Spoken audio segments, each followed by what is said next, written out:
Xitoy tajovuzchilari Sharq Turkiston to'g'risida Aqtoshlik kitobni e'lon qildi. O'z xabarimiz. Xitoy tajovuzchilarining axborot vositalarida 21-iyul kuni Sharq Turkiston to'g'risida Aqtoshlik kitobni e'lon qildi. Aqtoshlik kitobning kirish so'z xotimidan boshqa yana 7 bo'lakka bo'lingan bo'lib, u bo'laklar tuvandikicha. 1. Sharq Turkiston Xitoyning ayrilmas bir qismi. 2. Şinjan azaldan Sharq Turkiston emas. 3. Sharq Turkistondagi har millat xalq Jo'nxa millatlarining tarkibiy qismi. 4. Uyg'urlar uzun mazgillik ko'chib birikishdan hosil bo'lgan.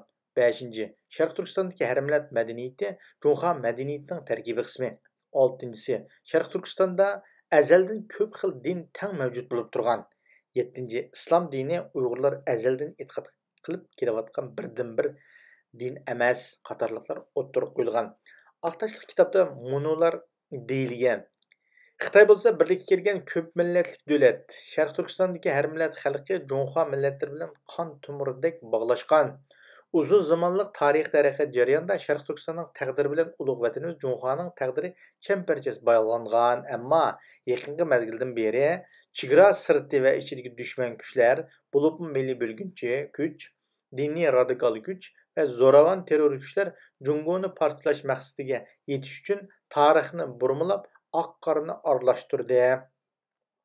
Ular Sharq Turkiston azaldan Xitoyning bir qismi ekanligini, Sharq Turkistonda tarixdan buyon ko'p xil millat birlikda yashaganligini va ko'p xil madaniyat, ko'p xil din tang mavjud bo'lganligidek faktni inkor qildi. Şinjanni Sharq Turkiston deb atab, Sharq Turkiston mustaqilligini targ'ib qildi. Sharq Turkistondagi har millat xalqini Jo'nxa millatlari cho'ng oilasidan ayirib o'tish, Sharq Turkistondagi har millat xalqining madaniyatini ko'p xil manbalik bir gavda bo'lgan Jo'nxa madaniyatidan ayirishni niyat qildi. Biz Sharq Turkistonliklar Xitoy tajovuzlarining Aqtoshlik kitobiga mundaq deyalayimizki, bu zamin Xitoy tajovuzlari tarafidan besilingan zamin. Bu zaminning asli egalari bo'lgan Uyg'ur boshlig'idagi turkiy millatlar bu zaminga 10 ming yildan buyon ega bo'lib, bu mush tuproqda yashab kelmoqda. Xitoy tajovuzlariga qarshi yaqinqi 86 yilning oldida Sharq Turkistonning Qashqar shahrida Sharq Turkiston Islom Jumhuriyatini, 75 yilning oldida Sharq Turkiston Jumhuriyatini G'ulji shahrida qurib, dunyoga ichki jumhuriyatimizni ajdodlarimiz tomonidan e'lon qilgan edi. 1949 yili 10-oyda Sharq Turkiston Xitoy tajovuzlarining tajovuzligiga uchragan 70 yildan buyon mustaqillik ko'rishi bir kunmi to'xtab qolgan yo'q. 2019-yilga kelganda Xitoy tajovuzchilari 5 milliondan ortiq Sharq Turkiston xalqini jazo lageri va dahshatli turmalarga sulab, o'ltirib tugitaman deb irqiy qirg'inchilik elib berayotgan bugungi kunda dunyo xalqini aldayman deb Aqtoshlik kitob chiqargani bu tuproqning egisi emasligining yana bir dalili.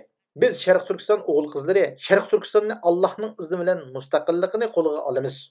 Hamda Xitoy tajovuzlarining ko'rmoqchi bo'lgan Xitoy tushini barbod qilamiz. Allohning izni bilan bizning qo'limizda Xitoy tajovuzlarining kommunistik partiyasi halok bo'ladi.